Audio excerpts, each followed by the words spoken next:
Hello friends, ఈరోజు ఈ వీడియోలో NEET PG 2025 all India quota round 2 counselling final seat allotment list release చేశారు.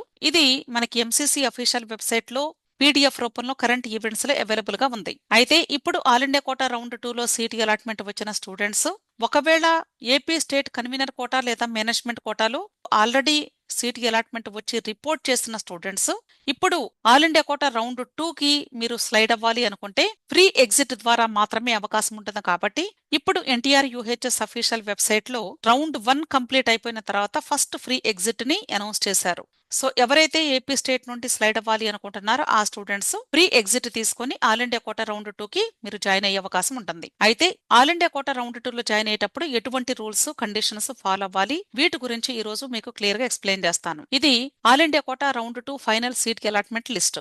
అంటే నేను టోటల్ లిస్ట్ పెట్టలేదండి. ఈ లిస్ట్ మనకి 2844 పేజెస్ లో అవైలబుల్ గా ఉంది. ఇక్కడ 3 కేటగిరీ ఆఫ్ స్టూడెంట్స్ ఉంటారు. ఫస్ట్ కేటగిరీ ఎవరు అంటే ఫస్ట్ రౌండ్ లో సీట్ అలాట్మెంట్ వచ్చి కాలేజెస్ లో రిపోర్ట్ చేసినటువంటి స్టూడెంట్స్. సో వీళ్ళు ఆల్రెడీ రిపోర్ట్ చేశారు, వీళ్ళు అప్గ్రేడేషన్ కి ఏమీ పెట్టుకోలేదు, అంటే did not opt for upgradation, కాబట్టి ఇదే సీటు కంటిన్యూ అవుతుంది. అలాగే ఇప్పుడు సెకండ్ రౌండ్ లో మీకు ఫ్రెష్ గా సీట్ అలాట్ అయితే, అంటే ఫస్ట్ రౌండ్ లో సీట్ అలాట్ అవ్వలేదు, ఇప్పుడు మాత్రమే అలాట్ అయింది, కాబట్టి మీరు రిపోర్ట్ చేయాలా లేదా అనేది ఫస్ట్ నిర్ణయించుకోండి. మీకు ఇంట్రెస్ట్ ఉంటే కాలేజ్ దగ్గరికి వెళ్లి రిపోర్ట్ చేసి జాయిన్ అవ్వండి. ఒకవేళ మీకు ఇంట్రెస్ట్ లేకపోతే జాయిన్ అవ్వాలని ఖచ్చితంగా రూల్ అయితే లేదు. కాకపోతే సెక్యూరిటీ డిపాజిట్ అమౌంట్ వదులుకొని మాత్రమే మీరు ఈ సీట్ క్యాన్సిల్ చేసుకునే అవకాశం ఉంటుంది. అప్పుడు ఈ సీట్ క్యాన్సిల్ అయిపోతుంది, సెక్యూరిటీ డిపాజిట్ అమౌంట్ మీరు కోల్పోతారు. దానితో పాటుగా ఒకవేళ మరలా మీరు ఆల్ ఇండియా కోటా రౌండ్ 3 లో మీరు పార్టిసిపేట్ చేయాలి అనుకుంటే మీరు రౌండ్ 3 రిజిస్ట్రేషన్ టైంలో సెక్యూరిటీ డిపాజిట్ అమౌంట్ ఫ్రెష్ గా మరలా పే చేసి అప్పుడు ఆల్ ఇండియా కోటా రౌండ్ 3 కి పార్టిసిపేట్ చేసే ఎలిజిబిలిటీ అయితే ఉంటుంది. అర్థమైంది కదా? నెక్స్ట్ థర్డ్ కేటగిరీ, మీకు ఫస్ట్ రౌండ్ లో సీట్ అలాట్మెంట్ వచ్చింది, కాలేజ్ లో రిపోర్ట్ చేశారు, ఇప్పుడు అప్గ్రేడేషన్ కి అప్లై చేసుకున్నారు, అప్గ్రేడేషన్ కూడా వచ్చింది. మీకు అప్గ్రేడేషన్ వచ్చింది అంటే మీనింగ్ ఈ సీటు ఆల్రెడీ క్యాన్సిల్ అయి ఉంటుంది మీకు తెలియకుండానే. కేవలము మీ సర్టిఫికెట్స్ అమౌంట్ మాత్రమే ఈ కాలేజ్ లో ఉండుంటాయి. ఇప్పుడు మీరు ఈ కాలేజ్ దగ్గరకు వెళ్లి మీ సర్టిఫికెట్స్ అమౌంట్ తీసుకుని ఇప్పుడు అప్గ్రేడేషన్ వచ్చిన కాలేజ్ దగ్గరికి వెళ్లి రిపోర్ట్ చేయాల్సి ఉంటుంది. అయితే ఇక్కడ కూడా మీరు రిపోర్ట్ చేయాలా లేదా అనేది మీకు ఇష్టం ఉంటే రిపోర్ట్ చేయండి, మీకు వద్దు అనుకుంటే ఖచ్చితంగా చేయాలని రూల్ అయితే లేదు. అగైన్ సేమ్ అండి, సెక్యూరిటీ డిపాజిట్ అమౌంట్ వదులుకొని మాత్రమే సీట్ క్యాన్సిల్ చేసుకునే అవకాశం అయితే ఉంటుంది. కాకపోతే మరలా ఆల్ ఇండియా కోటా రౌండ్ 3 లో పార్టిసిపేట్ చేయాలి అంటే రౌండ్ 3 రిజిస్ట్రేషన్ టైంలో ఫ్రెష్ గా సెక్యూరిటీ డిపాజిట్ అమౌంట్ మరలా పే చేసి పార్టిసిపేట్ చేసే అవకాశం అయితే ఉంటుంది. ఒకవేళ మేము అసలు ఆల్ ఇండియా కోటాలో పార్టిసిపేట్ చేయకూడదు అనుకుంటున్నామంటే సెక్యూరిటీ డిపాజిట్ అమౌంట్ వదులుకొని సీట్ క్యాన్సిల్ చేసుకుని వెళ్ళిపోవచ్చు, నో ప్రాబ్లం. సో ఇలా మీకు ఆల్ ఇండియా కోటాలో ఇప్పుడు సీట్ అలాట్మెంట్ వచ్చిన స్టూడెంట్స్ ఫ్రెష్ గా సీట్ అలాట్మెంట్ వచ్చినా లేదా అప్గ్రేడేషన్ సీట్ అయినా సరే మీకు ఇంట్రెస్ట్ ఉంటేనే జాయిన్ అవ్వండి, ఇంట్రెస్ట్ లేకపోతే జాయిన్ అవ్వద్దు. జాయిన్ అవ్వద్దు అన్నారు కదా అని చెప్పి మీరు స్టేట్ కోటాలో సీటు ఇప్పటి వరకు ఎక్కడ రాకపోయినా నెక్స్ట్ రౌండ్స్ లో వచ్చే అవకాశం ఉంటుంది అన్న ఓవర్ కాన్ఫిడెన్స్ తో మాత్రం దయచేసి ఎవరు కూడా సీటు వదులుకోవద్దని నా రిక్వెస్ట్. అయితే ఇప్పుడు ఈ ఆల్ ఇండియా కోటా రౌండ్ 2 లో సీట్ అలాట్మెంట్ వచ్చిన స్టూడెంట్స్ మీరు కాలేజెస్ లో రిపోర్ట్ చేయడానికి 17th డిసెంబర్ నుండి 25th డిసెంబర్ వరకు టైం ఉంది. టోటల్ గా 9 డేస్ ఇచ్చారు. సో ఈ డేట్స్ లోగా మీరు కాలేజెస్ దగ్గరికి వెళ్లి రిపోర్ట్ చేయాలి. అయితే ఇక్కడ మీరు గమనించాల్సింది, ఈ 25th డిసెంబర్ కంప్లీట్ అయిపోయిన తర్వాత స్టేట్ కోటా కౌన్సిలింగ్స్ లో కన్వీనర్ కోటా రౌండ్ 2 స్టార్ట్ అవుతుంది. ఈ కన్వీనర్ కోటా రౌండ్ 2 స్టేట్ కోటాలో కానీ ఎవరికైనా సీటు వస్తే ఈ all India quota round 2 joint college దగ్గర నుండి మీరు బయటకు వెళ్లిపోవాలి అనుకుంటే ఈ 25th డిసెంబర్ తర్వాత ఫ్రీ ఎగ్జిట్ డేట్స్ మీకు అనౌన్స్ చేస్తారు. అంటే ఆల్ ఇండియా కోటా రౌండ్ 1 తర్వాత ఒక ఫ్రీ ఎగ్జిట్ ఆల్రెడీ ఇచ్చారు, ఇప్పుడు రౌండ్ 2 తర్వాత మరలా ఫ్రీ ఎగ్జిట్ ఇస్తారు.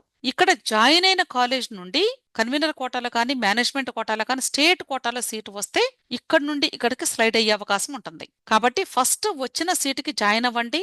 ఆ తర్వాత ఒకవేళ స్టేట్ కోటా కౌన్సిలింగ్ లో సీటు వచ్చినప్పుడు మాత్రమే ఈ సీటు క్యాన్సిల్ చేసుకుని ఫ్రీ ఎగ్జిట్ ద్వారా ఇక్కడికి వెళ్లి జాయిన్ అవ్వండి. ఈ కన్వీనర్ కోటా రౌండ్ 2 లేదా మేనేజ్మెంట్ కోటా రౌండ్స్ లో సీటు అలాట్ అవ్వకుండా ముందుగానే క్యాన్సిల్ చేసుకోకండి. అయితే ఇప్పుడు ఏపీ స్టేట్ లో ఆల్రెడీ మనకి convener quota management quota round 1 complete అయిపోయింది. ఒకవేళ ఎవరికైనా ఆల్ ఇండియా కోటా రౌండ్ 2 లో మీకు సీట్ అలాట్మెంట్ గాని వస్తే ఆ స్టూడెంట్స్ స్టేట్ కోటా నుండి బయటకు వెళ్లిపోవాలి ఆల్ ఇండియా కోటా రౌండ్ 2 కి అనుకుంటే వాళ్ళకి ఫ్రీ ఎగ్జిట్ డేట్స్ అనౌన్స్ చేశారు. ఈ free exit dates December 17th మధ్యాహ్నం 2 గంటల నుండి డిసెంబర్ 19th ఈవినింగ్ 6 PM వరకు కూడా మీకు అవైలబుల్ గా ఉంది. సో ఎవరైనా కన్వీనర్ కోటాలో కానీ మేనేజ్మెంట్ కోటాలో కానీ ఇప్పటి వరకు కాలేజెస్ లో జాయిన్ అయి ఉన్న స్టూడెంట్స్ మాత్రమే ఈ ఫ్రీ ఎగ్జిట్ ని అవైల్ చేసుకోవాల్సి ఉంటుంది. అయితే ఎవరైతే ఫ్రీ ఎగ్జిట్ తీసుకోవాలి అనుకుంటున్నారో ఆ స్టూడెంట్స్ మనకి ఎన్టీఆర్ యూహెచ్ఎస్ అఫీషియల్ వెబ్సైట్ లో ఫ్రీ ఎగ్జిట్ నోటిఫికేషన్ రిలీజ్ చేశారు. ఆ నోటిఫికేషన్ పీడిఎఫ్ లో సెకండ్ పేజ్ లో ఈ ఫార్మాట్ ఉంది. ఇది డౌన్లోడ్ చేసుకుని ప్రింట్ తీసుకొని ఈ డేటా అంతా ఫిల్ చేసి మీరు ఏ కాలేజ్ లో అయితే రిపోర్ట్ చేశారో రౌండ్ 1 లో ఆ కాలేజీ ప్రిన్సిపల్ కి హ్యాండ్ ఓవర్ చేయాల్సి ఉంటుంది. ఆ తర్వాత వాళ్ళు మీ యొక్క సర్టిఫికెట్స్, మీరు కట్టిన ట్యూషన్ ఫీజు మొత్తం అమౌంట్ మీకు ఇచ్చేస్తారు. ఇలా అన్ని కాలేజెస్ లో ఎంతమంది స్టూడెంట్స్ అయితే ఫ్రీ ఎగ్జిట్ తీసుకుంటారో ఆ ప్రాసెస్ అంతా కంప్లీట్ అయిపోయిన తర్వాత ఆల్ కాలేజ్ ప్రిన్సిపల్స్ డిసెంబర్ 20వ తారీఖు ఉదయం 11:30 లోపు ఎంతమంది స్టూడెంట్స్ ఫ్రీ ఎగ్జిట్ తీసుకుంటారో ఆ డేటాని ఈ నీట్ పీజీ కౌన్సిలింగ్ ని పర్ఫామ్ చేసే సింగిల్ సాఫ్ట్వేర్ కి ఆ డేటాని ఎంటర్ చేసి ఫ్రీజ్ చేస్తారు. అలాగే ఈ ఫ్రీ ఎగ్జిట్ కు సంబంధించి కొన్ని ఇంపార్టెంట్ పాయింట్స్ కూడా మెన్షన్ చేశారు. ఫస్ట్ వన్, ఫ్రీ ఎగ్జిట్ ని మీకు అవసరమైతేనే స్టిపులేటెడ్ టైంలోనే యూటిలైజ్ చేసుకోమని చెప్తున్నారు. వాళ్ళు ఇచ్చినటువంటి డేట్ అండ్ టైంలోగా మాత్రమే ఫ్రీ ఎగ్జిట్ తీసుకొని ఆల్ ఇండియా కోటాకు వెళ్లి జాయిన్ అవ్వండి అని అర్థం. అది మీకు ఇంట్రెస్ట్ ఉంటేనే ఆల్ ఇండియా కోటాలో జాయిన్ అవ్వాలి అని. సెకండ్ పాయింట్ వచ్చేసి, ఒకవేళ మీరు ఏపీ స్టేట్ లో ఇప్పుడు ఫ్రీ ఎగ్జిట్ తీసుకుని సీట్ క్యాన్సిల్ చేసుకున్నా సరే మీరు నెక్స్ట్ రౌండ్ లో పార్టిసిపేట్ చేస్తాము అంటే చెయ్యొచ్చు. కాకపోతే ఇప్పుడు ఏ సీట్ అయితే వదులుకున్నారో ఆ కాలేజ్ లో ఆ కోర్సు మాత్రమే మీకు సెకండ్ రౌండ్ నుండి అవైలబుల్ గా ఉండదు అని చెప్తున్నారు వెబ్ ఆప్షన్స్ పెట్టేటప్పుడు. థర్డ్ పాయింట్, ఇప్పుడు మీరు ఫ్రీ ఎగ్జిట్ తీసుకొని బయటికి వెళ్లిపోయినా సరే ఆ స్టూడెంట్స్ నెక్స్ట్ రౌండ్స్ లో పార్టిసిపేట్ చేసి ఎలిజిబిలిటీ ఇస్తాము అని చెప్తున్నారు. నెక్స్ట్ కేసు, ఇప్పుడు ఫ్రీ ఎగ్జిట్ తీసుకుని వదిలేసినటువంటి సీట్స్ అన్ని కూడా సెకండ్ రౌండ్ కౌన్సిలింగ్ కి యాడ్ అవుతాయి. అలాగే రెస్ట్రిక్షన్స్ అండ్ పెనాల్టీస్ గురించి చెప్తూ ఉన్నారు. ఫ్రీ ఎగ్జిట్ డేట్ ని వీళ్ళు ఎక్స్టెండ్ చేసే అవకాశమే లేదు అని చెప్తున్నారు. This is very very important point అండి.